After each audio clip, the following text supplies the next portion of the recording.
Here to talk about just what these executions mean for the region, we're joined by Brian Stewart, a senior fellow at the Munk School of Global Affairs and a former CBC senior correspondent.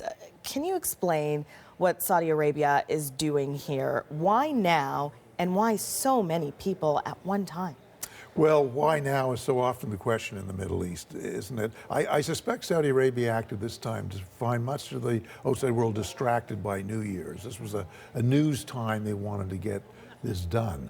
Why they did it now, though, is a really puzzling question, given that the region has been moving towards some efforts at peace in Syria and other methods. But this seems to be a complete defiance of outside world protests over human rights, of Western countries that have asked it not to do these executions, and also a challenge to Iran, which of course Iran has been warning Saudi Arabia, do not execute the Shiite Sheikh al-Nimr. And they've said that over and over again. Iran sees itself as defender, of course, of the Shiite world throughout the Middle East. And this seems a direct challenge to Iran at the worst possible time. And can you tell us more about that Shia cleric, along with some of the others who were executed? Yes, well, at least 4 of the 47 seemed to be more political protesters, human rights advocates. Sheikh al-Nimr basically had been protesting the oppression of Shiites and other minorities within Saudi Arabia. He'd been outspoken. He was arrested about 3 years ago. He really has no link to terrorism as far as the outside world can see. He was a protester, and as such, he was executed against all the appeals and protests that have come down the road.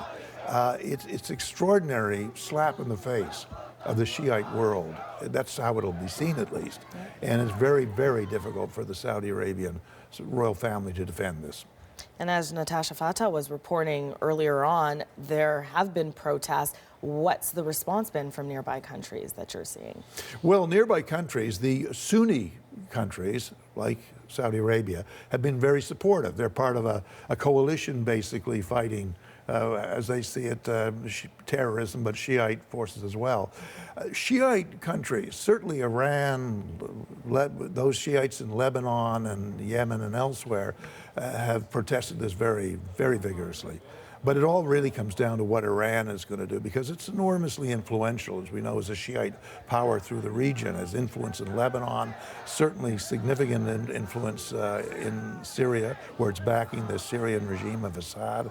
And it basically is protesting and says, Saudi Arabia will pay a very heavy price. What everybody, I think, is worried about, who cares really about ending this awful war in Syria, and the refugee crisis that has dominated so much of tensions in Europe even, and around the world, is the hope that somehow Saudi Arabia and Iran would get together, would be able to collaborate on bringing an end to this war that just has to be capped if there's going to be any near-term hope for the Middle East.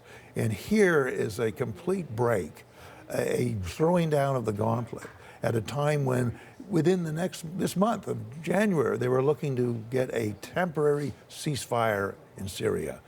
If that is pulled off now, I'd be very surprised, because I expect the Shiite influence within Syria right now will be going after Sunni opposition groups. Yeah, a lot of ripple effects here. And how do these actions have an effect on Canada? Well, I think they embarrass all Western countries, and I think Canada is going to be particularly embarrassed. I mean, here, Saudi Arabia has one of the worst human rights records in the world. Canada has good relations with Saudi Arabia, has no relations with Iran, despite the fact that while it is a bad human rights record, it is at least has democratic elections. It is trying, at the moment, thanks to the last government, to sell $15 billion in armaments to Saudi Arabia. I think there's going to be huge protests if Canada tries to go ahead with that. There'll be a lot of opposition here in Canada, and I think the Liberal government's going to be thinking very, very seriously about whether they can go ahead with that, or should go ahead with it, or should, in fact, drop it, even though it does stand for $15 billion. I also think further unrest is going to further increase the oil, the whole turmoil in the oil world, as Saudi Arabia puts out a glut of oil.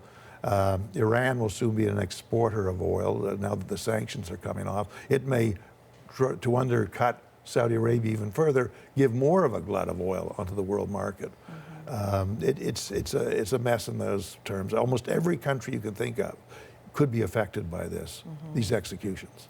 Lots to watch for, it seems, in the next few weeks. A great many ominous things to watch for. Yeah, many developments, I'm sure. Thank you so much. We appreciate your Pleasure. insight, Brian. Thank you. That is Brian Stewart, a senior fellow at the Munk School of Global Affairs and a former CBC senior correspondent.